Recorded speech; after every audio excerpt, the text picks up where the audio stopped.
लसीकरणाचा टक्का कमी असल्याने तो वाढविण्यासाठी प्रशासनाकडून 30 नोव्हेंबर पर्यंत विशेष मोहीम राबविण्यात आली। त्यासाठी मेळघाटातील आरोग्य कर्मचाऱ्यांनी विशेष प्रयत्न केले। मेळघाटच्या मोठा उपकेंद्राच्या कर्मचाऱ्यांनी एकही लाभार्थी लसीकरणापासून वंचित राहू नये म्हणून नदीपात्रातून शेतावर पाड्यावर जाऊन लसीकरण केले। याचा परिणाम म्हणून मोठा उपकेंद्राअंतर्गत येत असलेल्या 7ही गावातील रोजगाराच्या शोधात बाहेरगावी गेलेले वगळता 100% लसीकरण झाले आहे। जगभरात थैमान घालणाऱ्या कोरोनाला संपविण्यासाठी सध्या लसीकरण हे एकमेव हत्यार आपल्यासमोर आहे। त्यामुळे लसीकरणाचा टक्का वाढविण्यासाठी प्रशासन दिवसरात्र मेहनत घेत आहे। यात आरोग्य विभागाचा मोठा वाटा शहरापासून गावखेडी आणि तांड्यापर्यंत जाऊन लोकांना लसीकरण करण्याचे काम आरोग्य कर्मचारी करत आहेत। असेच काही चित्र मेळघाटामध्ये पाहायला मिळाले। जीव धोक्यात घालून रस्ता नसतानाही चक्क नदीच्या पात्रातून वाट काढत शेतात राहणाऱ्या कुटुंबातील लोकांना लसीकरण करण्यात आले।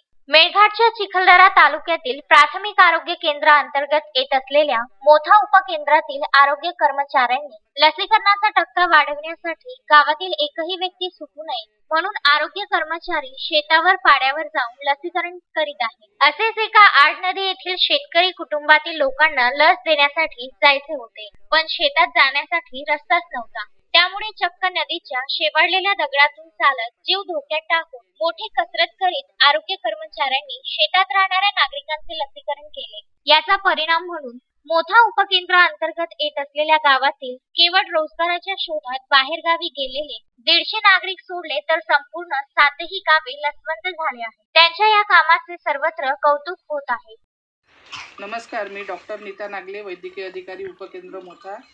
मेळघाटमध्ये कोविड-19 लसीकरणाची टक्केवारी कमी असल्यामुळे आणि वरिष्ठांच्या आदेशानुसार 100% उद्दिष्ट गाठण्याचा प्रयत्न करीत होतो। त्यात आम्ही 4 गावे आमचे 100% लसीकरणात उद्दिष्ट पूर्ण केलेले आहे आणि हे सर्व श्रेय आमचे मोठ्याचे कर्मचारी आणि अधिकारी यांना जाते आणि आम्हाला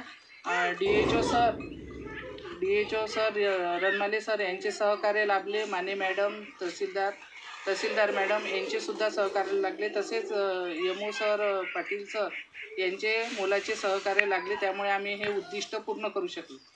thank you. Vidarbha news bureau, Chikhaldara.